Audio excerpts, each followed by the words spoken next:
All right, let's try this again. Take infinity. Welcome to a new segment on a new channel where we review everything from movies, cultures, games, people, food. I don't know. We'll figure it out. But this segment, I'm thinking of titling "Spoiled Shortly." For short little, less than 5 minute quick takes on movies we just watched because I love to go see movies a lot. And you know what? I want to start talking about them more. So here we go. We just watched Malignant. It sounds pretty good. I kind of want a Malignant. In theaters, because theaters are a thing again. Yay. Took long enough. But I have some really shoddily scrambled notes that I can go over and kind of talk about this movie real quick. So, hey, spoiled shortly, spoils ahead, spoils now. So if you want to watch the movie and not be, spoiled of anything, don't watch this here. But, man, this was a fun ride. I definitely enjoyed this, even though there were some slower moments in the first half where you kind of thought about maybe fiddling with your thumbs a little bit.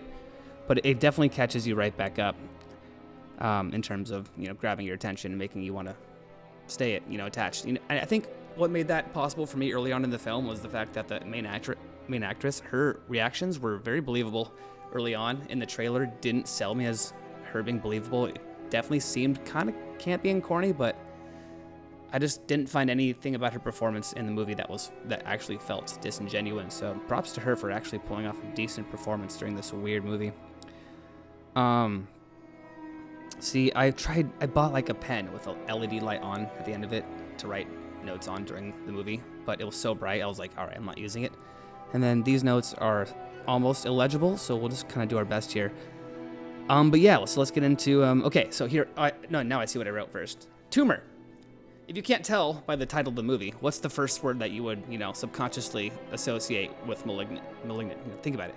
So, I've been watching some YouTubers and some videos and reviewers who are saying, "Oh man, that ending, yo, you didn't see it coming." Woo! It's like, dude, are you kidding me? The first 5 minutes when they said, spoiler alert, cut the cancer. It's like, okay, it's a tumor.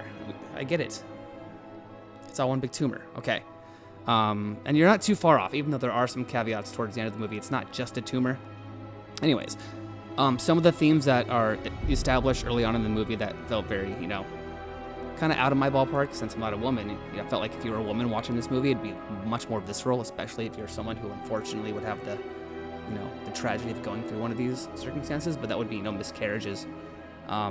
That's one of the early topics of this movie, and you really do feel for her when she cries at a certain point, when she screams, she wails at losing another baby, and that's something that you don't really think about feeling too often, is that visceral emotion of what that might be like to grow attached to something, feeling it there. It's like you're the thing that it's depending on to survive, and then maybe one day for whatever reason, God knows, your body gives up on it or whatever, or the devil comes up on it. Ooh, see what I did there?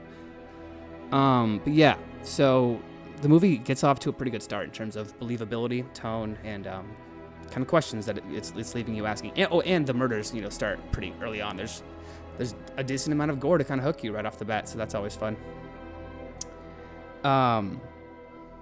Oh yeah, here's another note that I had. Bangs, lol.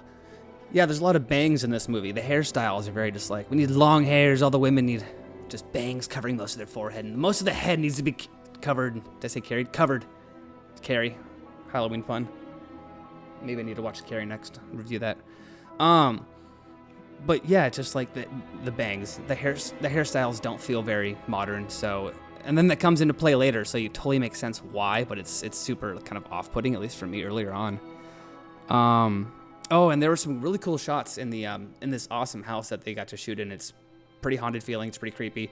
There's some really cool top-down shots, like, bird's eye, where it's a set that they built, but it looks like they totally matched the house. I don't know how they did this shot, to be honest with you, because usually it's established that it's a full set, so maybe the exterior was just an exterior and the interior was all a set, but it felt like in the first couple scenes they were shooting in a real house. But either way, I love the top-down scenes, very cinematic, very nerdy if you're a filmmaker. Even though they only did it once, they could have done it more later on, but the campiness comes into play more later, so they don't really need to be all cinematic, so it doesn't really matter later on in the movie anyway. It totally changes tones. It goes into a 180 degree, maybe like a 70 to 90 degree turn into like campy B movie, horror movies, but it just sticks the landing and it's so much fun. Anyways, let's get into it a little bit more. Yeah, and then okay, so earlier on they established like there are some doctors who are, they deal with child surgery, and then if there's a tumor that you're assuming was once cut off this chick, and she's having psychic or psychotic, what's the word you would want to use there? I don't know. Psychosis, psychic events, or whatever you want to call it. I'm giving up on trying to find the word.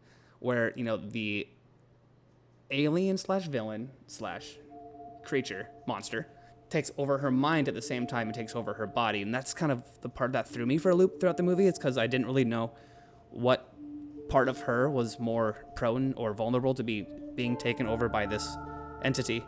So I didn't really know. That's what kept me guessing for the majority of the movie. It's like, okay, is her mind more infiltrated or is her body more infiltrated? I didn't really even assume her body was being infiltrated because they do a great job where the mind warp tears the realities between the two, and she's kind of in two places at once. So you're convinced she's not there when the murders are happening, but she's somehow there in some form of sleep paralysis, witnessing it.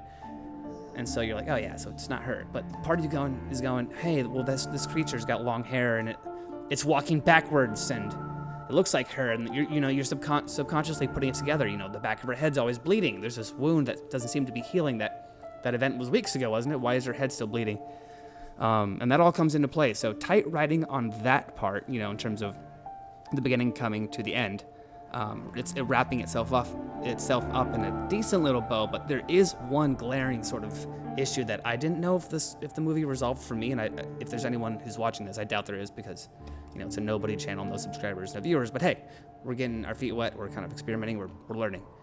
But if anyone out there watched the movie too and is watching this, let me know if you have a reason for why Gabriel, who's the name of this monster in this movie, is able to infiltrate technology in a way that's affecting technology, affecting the lighting, affecting the electricity in the air.